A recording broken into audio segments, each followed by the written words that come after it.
Matthew chapter 17.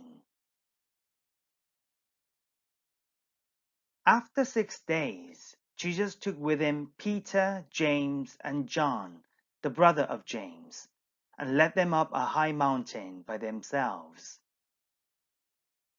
There he was transfigured before them. His face shone like the sun, and his clothes became as white as the light. Just then there appeared before them Moses and Elijah, talking with Jesus.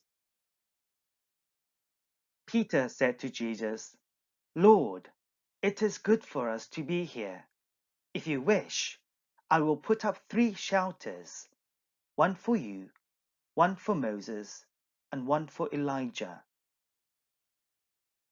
While he was still speaking, a bright cloud covered them, and a voice from the cloud said, "This is my Son, whom I love.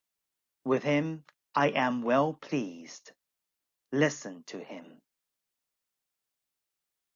When the disciples heard this, they fell face down to the ground, terrified. But Jesus came and touched them. "Get up," he said. "Don't be afraid." When they looked up, they saw no one except Jesus. As they were coming down the mountain, Jesus instructed them, "Don't tell anyone what you have seen until the Son of Man has been raised from the dead." The disciples asked him, "Why then do the teachers of the law say that Elijah must come first?"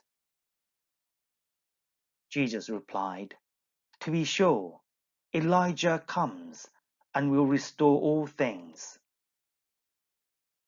But I tell you, Elijah has already come, and they did not recognize him, but have done to him everything they wished.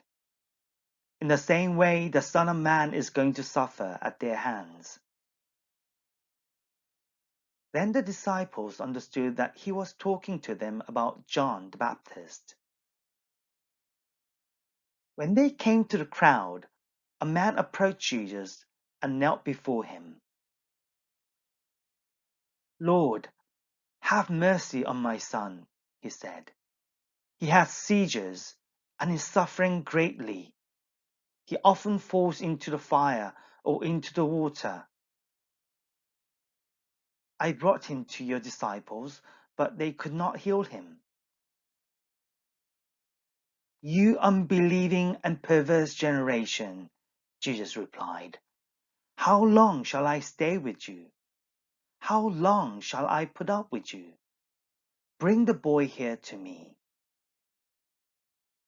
Jesus rebuked the demon, and it came out of the boy, and he was healed at that moment.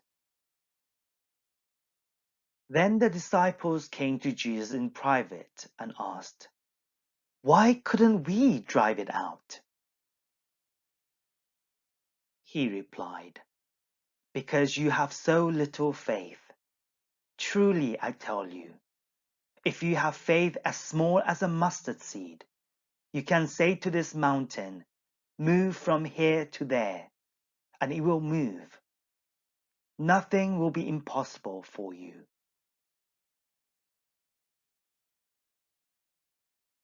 When they came together in Galilee, he said to them, "The Son of Man is going to be delivered into the hands of men. They will kill him, and on the third day he will be raised to life." And the disciples were filled with grief.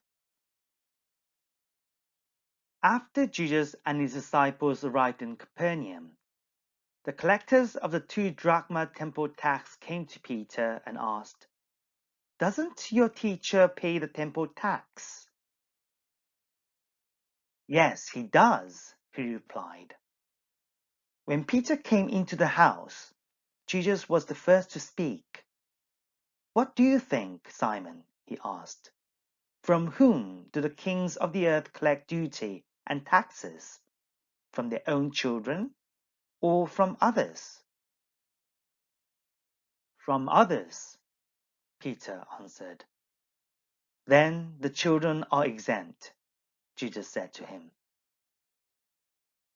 "But so that we may not cause offense, go to the lake and throw out your line. Take the first fish you catch. Open its mouth, and you will find a 4 drachma coin. Take it and give it to them for my tax and yours."